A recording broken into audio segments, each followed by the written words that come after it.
Box vents are an extremely common form of attic ventilation because they're seen as one of the cheapest ways to do the job. However, there are some misconceptions about box vents and plenty of reasons why a homeowner should consider upgrading their box vents to a different ventilation system if the time is right. Today, we'll be covering all those reasons. I'm Brandon Hafeli with Bill Reagan Roofing, and thank you for watching the Roofing Channel. Let's get started.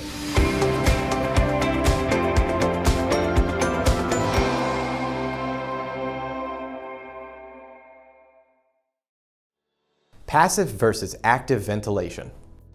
Now, before we get into the actual discussion of box vents, it's important to understand the difference between active and passive roof ventilation. Passive roof ventilation relies on naturally occurring forces to draw the air out of the attic, whereas active roof ventilation will create a pulling effect of some variety to draw that unwanted air out. Basically, passive has to wait for the air to leave, and active will force that air to leave. As a side note, for some clarification, sometimes you'll hear active and passive roof vents being described as passive not using electricity and active using electricity, but we describe that as powered and non-power roof vents. Now, as you can probably guess by now, the reason we don't recommend box vents is because they're a passive roof ventilation type. Now, there's a lot of active roof ventilation types that you could use to replace box vents, but the focus of today's video is going to be turbine vents.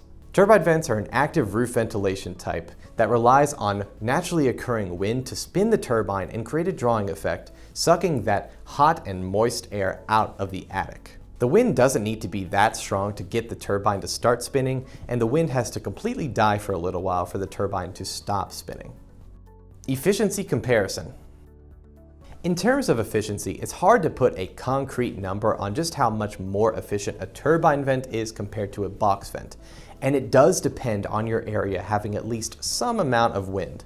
If it's in an area of stagnation and very still air, chances are that turbine vent is not going to perform like it would in other areas.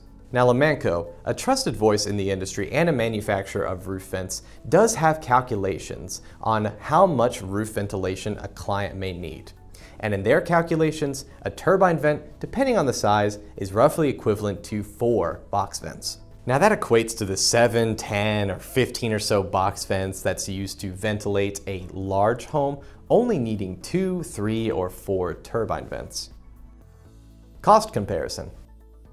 The cost difference of turbine vents and box vents will vary between different companies, but we can say for sure that a turbine vent is not going to cost 4 times more to install than a box vent.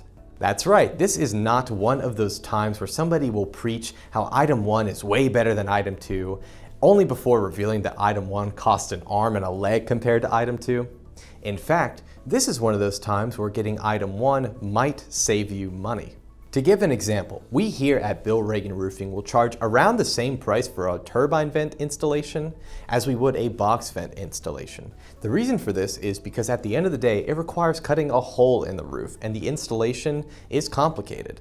Even though the turbine vent may cost more in a bubble, that's why it costs around the same amount. But remember, you're going to need much fewer turbine vents to ventilate an attic than you will box vents. So you're going to require 7, 8, maybe even more box vents, or 2 or 3 turbine vents. That is going to save you a lot of money if you're choosing between the two. Other considerations. So we've established that turbine vents are more efficient and usually cheaper if you're working with a blank slate, but what are the other things you need to keep in mind? Are there any twists? Now here's one very unusual benefit of box vents. Because they lay flat on your roof system and are usually made of soft metals, they act as really good indicators of hail damage because they show very obvious dents. The reason why this aesthetically looks bad but is still somehow a benefit is because insurance companies will see that and approve your claim easier than if there's not that much damage to your actual roofing material. Turbine vents will still get dented, mind you, however, it's not as visible and as obvious as box vents. There is also the question of curb appeal, the question of how does a homeowner want their roof to look? Some homeowners just straight up don't like the look of turbine vents and that's why they prefer box vents, but if this sounds like you, we would encourage you to go with a lower profile but still active ventilation ridge vent with a baffle.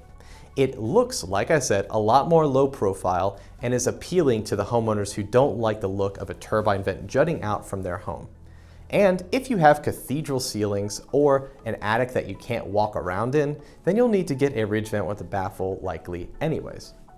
Now you know why it might be time to replace those box vents the next chance you get. For more information on ways that you can maximize your roof's lifespan, you can click on the link below or at the end to watch our video over the 6 ways to maximize your roof's lifespan. I'm Brandon Hafeli with Bill Reagan Roofing, and thank you again for watching the Roofing Channel. Remember to like and subscribe so that we can educate more homeowners like yourself, and we'll see you next time.